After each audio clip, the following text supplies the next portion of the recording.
Bonjour, bonsoir, Mandeko, Oyo Banandaka, Papa FTM na Congo Milolo.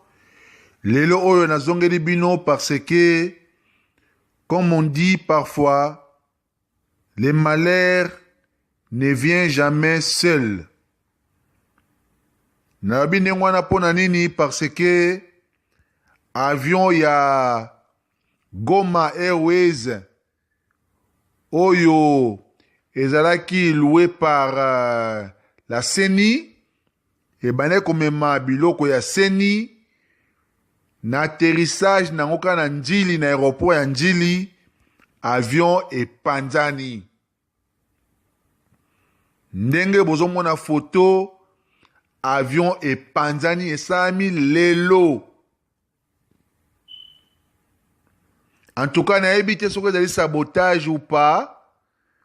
Mais ndenge bozomona na image, donc batu nyonso tu bazali na kati ya avion oyo bakufi.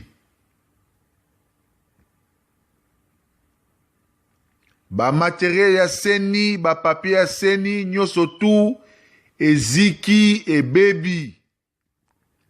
Bon, na ebite soki ezali sabotage ou pas. Mais na kotala modèle makambo ndenge ezali kokende.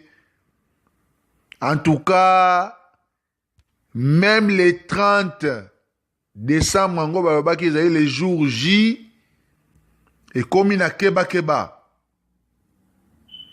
Congo Milolo arozongela bino lisusu mpona koinforme bino soki tozwi ba news ya bien. Bosabone na site oyo ezali site ya bana ya mboka. Natiki bino pona mokolo ya lelo.